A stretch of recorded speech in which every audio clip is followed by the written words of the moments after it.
Sebagai upaya pemenuhan gizi pada anak usia dini dalam mencegah stunting, relawan Seci Sinarmas menginisiasi sebuah program bertajuk One Day, One Egg atau satu telur untuk satu hari.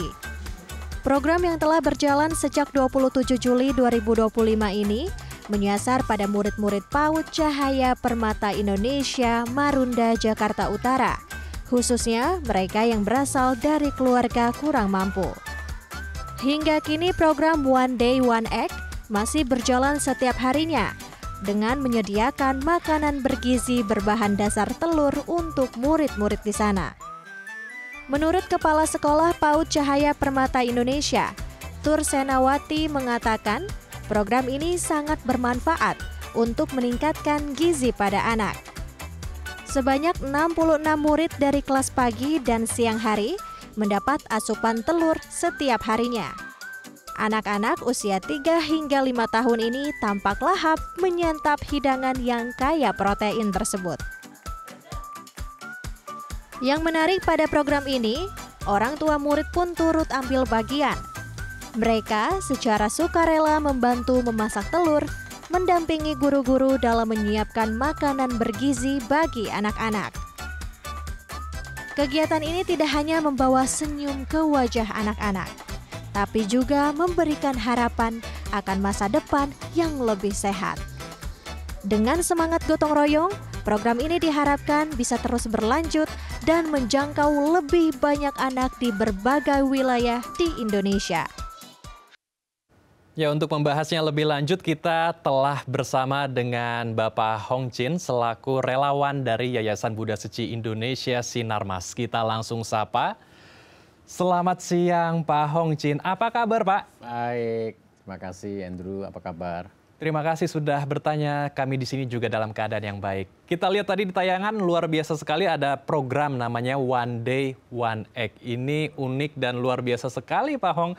Boleh diceritakan Pak apa yang menginisiasi atau apa yang menjadi sebuah kegelisahan ya sehingga tercipta program ini?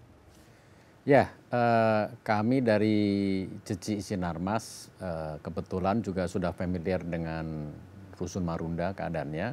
Dan memang kalau berbicara tentang stunting mungkin harusnya lebih awal ya, mulai dari pernikahan dini, bagaimana pendidikan tentang gizi pentingnya dan sebagainya, termasuk bahkan waktu di kandungan. Tetapi kalaupun sudah lahir dan masih awal-awal di balita lah katakanlah Andrew, itu tetap juga perlu menjadi perhatian kami apabila kita bisa memberikan satu program yang tujuan utamanya sebenarnya bukan untuk memberikan asupan nutrisi yang lengkap, tapi paling tidak memberikan fokus kepada baik pihak anaknya, pihak sekolah, dan pihak orang tuanya tentang pentingnya asupan nutrisi.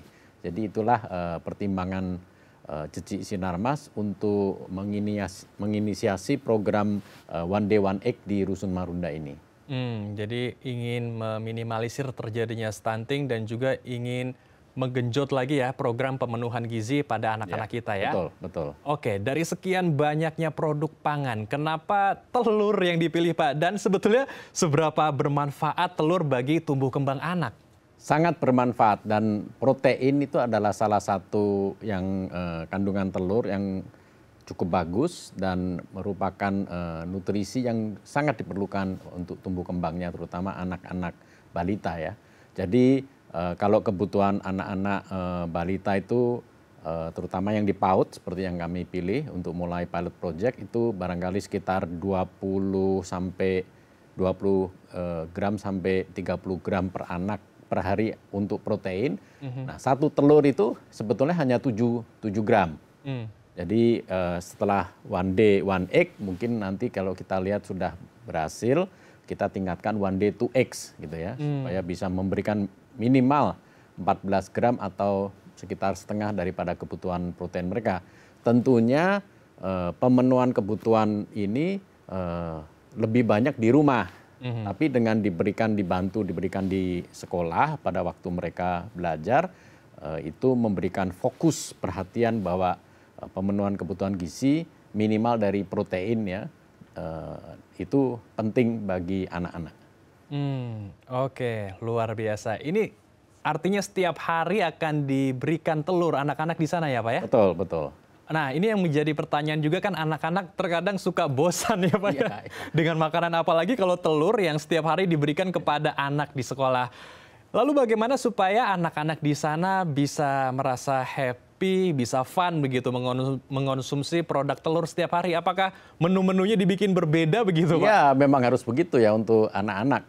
Bahkan waktu kita menjalankan program ini baru beberapa hari aja, tidak semua anak sebetulnya suka makan telur ya. Ada yang bilang kuning telurnya amis dan lain sebagainya. Tapi tentunya juga dengan pembiasaan, dengan berbagai cara lah. Tadi kita lihat ada yang digoreng, ya kan, ada dikasih bumbu kecap dan lain sebagainya. Guru-gurunya cukup inovatif. Mereka ikut menyesuaikan, mencari cara-cara supaya anak-anaknya berminat dan mau makan telur itu. Bahkan sekarang ini bukan hanya guru-guru yang tadinya mereka sibuk menggoreng, orang tua murid pun sekarang sudah ikut dengan rela mereka membantu gitu ya, untuk supaya bagaimana membuat menu-menu yang disukai oleh para anak-anak ini. Oke, jadi tidak hanya dari relawan ya, guru-guru di sekolah, bahkan orang tua juga ikutan untuk mengolah produk telurnya. Inilah tujuan kita ya, supaya ada suatu terbentuk lingkungan baik guru, baik orang tua yang lebih peduli terhadap asupan gizi dari anak-anak tersebut gitu ya. Dan juga tentunya memberikan suatu kesadaran bahwa gizi itu jangan diberikan yang hanya manis, jangan diberikan yang cemilan yang mungkin nirgizi gitu ya, yang tidak ada gizinya, tapi berikanlah sesuatu yang bermanfaat bagi anak-anak, terutama protein dalam hal ini. Oke, jadi kembali lagi memenuhi kebutuhan gizi anak ya, agar mereka tumbuh kembangnya bisa lebih optimal. Menarik sekali. Lalu bagaimana untuk menentukan wilayah-wilayah yang kira-kira harus targetnya betul-betul disasar ke sana? One day one egg-nya harus betul-betul direalisasikan di sekolah tertentu. Ini apakah ada proses screening terlebih dulu atau sebetulnya random saja, yang penting semua program One Day One Egg akan terrealisasi atau seperti apa Pak? Tapi ditahan ya Pak, kita akan bahas usai jeda. Pemirsa jangan kemana-mana, kami akan kembali usai jeda, tetap di Halo Indonesia.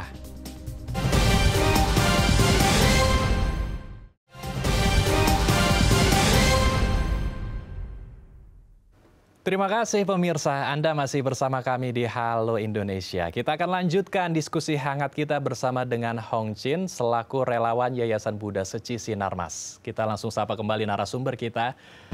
Pak Hong, melanjutkan pertanyaan saya di segmen sebelumnya. Jadi ini program yang luar biasa sekali untuk memberikan pemenuhan gizi kepada anak-anak kita. Nah, yang menjadi pertanyaan ini, apakah sekolahnya diriset terlebih dulu agar bantuan yang diberikan tepat sasaran begitu ya bagi anak-anak yang memang gizinya harus dipenuhi, Pak Hong? Ya, tentu saja. Tadi dikatakan apakah kita menggunakan kriteria ya, Andrew? Yes, kita menggunakan kriteria. Pertama tentunya kita prioritaskan tempat-tempat yang rawan stunting atau angka stuntingnya tinggi. Meskipun anak yang kita bantu belum tentu stunting, tapi jangan sampai menjadi stunting ya kalau tidak diperhatikan berkelanjutan asupan gizinya. Selain rawan stunting, kedua adalah apakah ada ibu-ibu atau minimal guru-gurunya yang peduli gitu ya.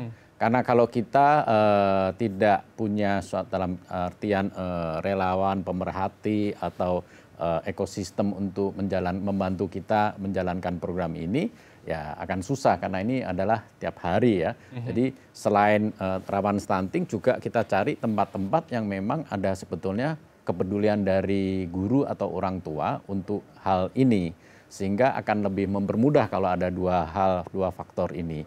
Dan itu yang kita jadikan prioritas. Nah, tadi di Marunda sudah dilakukan, tentunya juga umur ya. Semakin muda kita memberikan intervensi tentang asupan gizi, biasanya semakin bagus hasilnya. Tapi tidak bisa dilihat dalam 1 bulan saja, seperti tadi berjalan, tapi minimal 6 bulan atau bahkan setahun gitu. Kita lihat bahwa bagaimana nanti setelah 1 tahun yang diperhatikan ini, yang One Day One Egg atau One Day Two Eggs dengan yang tidak menerima program itu bisa kita coba bandingkan grup 1 dan grup 2. Jadi kembali lagi menjawab pertanyaan Andrew, tentunya kita prioritaskan yang rawan stunting dan mempunyai support system yang ingin untuk melakukan sesuatu. Sehingga kita hanya menjadi katalisnya bagi mereka supaya bisa melakukan program One Day, One Egg atau One Day, Two Eggs ini. Menjadi sebuah katalis atau support system ya Pak Hong ya. Oke, lalu mekanismenya di lapangan seperti apa Pak Hong? Apakah memberikan telur ratusan diberikan kepada sekolah, kemudian sekolah tersebut yang mengelolanya, atau relawan sendiri juga ikut untuk mengolahnya dan memberikan ke anak-anak, atau seperti apa? Untuk permulaan biasanya kita bersama-sama, tapi kalau sudah jalan seminggu itu 2 minggu, kita lebih limpahkan kepada guru dan orang tua dari komunitas tersebut untuk melakukan pemberian 1 hari 1 telur atau 1 hari 2 telur ini. Oke, lalu apakah nantinya juga akan ada pemantauan di sekolah agar anak-anaknya ada impact positifnya setelah program ini berjalan, ada berat badan yang naik, kemudian mereka mungkin lebih bugar lagi badannya, tumbuh kembangnya lebih baik lagi? Ya, kita menggandeng juga kalangan akademisi, mungkin dari bagian gizi ya, untuk mengukur sebelum proyek ini dilakukan, kemudian selama intervensi dari waktu ke waktu, dan kemudian setelah katakanlah 3 bulan minimal 6 bulan gitu ya, diukur lagi setelah program dilakukan, bagaimana dibandingkan dengan kita kan punya suatu kurva pertumbuh kembangan anak, apakah lebih mendekati kurva tersebut atau bahkan di atasnya mudah-mudahan, atau masih ada gap yang perlu kita tutup gitu ya, tentang kurva yang dari anak-anak yang ada dengan kurva anak-anak normal gitu. Baik, jadi ada ukuran tertentunya dulu ya. Before dan after. Oke, supaya programnya bisa terlihat gitu impact-nya. Oke, lalu bagaimana tanggapan para orang tua di sekolah Pak Hong? Pasti kan mereka tentu banyak yang amazed ya, ada program One Day, One Egg di sekolah. Ya, katanya kita lihat dari tayangan tadi, sebenarnya orang tuanya kondusif ya. Memang kita juga salah satu faktor yang kita pilih adalah guru dan orang tua juga yang kondusif, yang bisa menerima dan bersedia untuk membantu. Dan memang kalau katakanlah kita mencoba membentuk suatu support system atau ekosistem yang kondusif, akan sangat baik bagi perjalanan program ini gitu. Dan kenyataannya yang di Marunda, orang tua dari PAUD ini, anak-anak PAUD ini cukup kooperatif, dan mereka juga ikut aktif terlibat dalam program ini. Oke, luar biasa. Dan yang menarik, ada salah satu wakil menteri, Ibu Vero, yang juga ikut serta dalam program ini. Itu bagaimana jalinan jodohnya bisa tercipta, Pak? Ya, pada waktu di launching 27 Juli kan ada acara Festival Marunda ya kan, di mana Bu Vero waktu itu hadir, dan kebetulan kalau Ibu Vero kan portfolionya perlindungan anak dan perlindungan perempuan, dan ini membantu mencegah stunting di anak, itu saya rasa juga bisa dan menjadi portfolio dari beliau. Oke, luar biasa. Berarti program ini sejalan dengan programnya pemerintah ya? Ya, tentu saja. Ya. Oke, luar biasa. Jadi apakah nantinya juga akan diluaskan lagi, sayapnya akan lebih luas lagi menjangkau sekolah-sekolah yang mungkin wilayahnya tidak hanya di Pulau Jawa, karena kita tahu anak-anak kita yang di luar Pulau Jawa juga masih miris sekali untuk kebutuhan pangannya di sana, Pak Hong. Ya, betul. Untuk saat ini kami sedang merencanakan untuk roll out, terutama kebetulan juga Yayasan Eka Cipta memberikan lampu hijau ya, supaya di sekolah-sekolah yang dikelola secara langsung maupun tidak langsung, ada jumlahnya kalau nggak salah sekitar 62 sekolah dikelola langsung, dan ada sekitar 200 sekolah yang secara tidak langsung dikelola. Murid-muridnya juga berminat untuk mengikuti program One Day, One Egg atau One Day, Two Eggs ini ya. Kalau SD mungkin lebih tepat One Day, Two Eggs ya, 1 hari 2 telur. Dan ini kita sedang merencanakan supaya bisa di roll out dalam setahun, mengikut sertakan sekitar nantinya 2.500 anak. Sehingga kita bisa berperan aktif membantu program pemerintah untuk mengurangi atau mencegah stunting ini. Oke. Kalau menurut Pak Hong sendiri, kalau program ini sudah berjalan dengan stabil, apakah bisa meningkatkan awareness kita terhadap pemenuhan gizi untuk anak-anak kita, Pak? Ya, kami harap begitu dan kenyataannya di Marunda sudah mulai demikian ya. Jadi kalau sudah ada one day one egg, kemudian nanti bisa one day two eggs, nanti tinggal kita tambahkan tambah buah atau tambah sayur atau mungkin beberapa tempat tertentu yang ada penghasil susu, kita bisa menambahkan susu. Jadi ini adalah semacam roadmap ya, berjenjang, tapi kita mulai sesuatu dari yang basic, tapi bisa tambah, bisa modular dan bertambah menuju ke arah yang lebih baik dan lebih sempurna kemudian hari.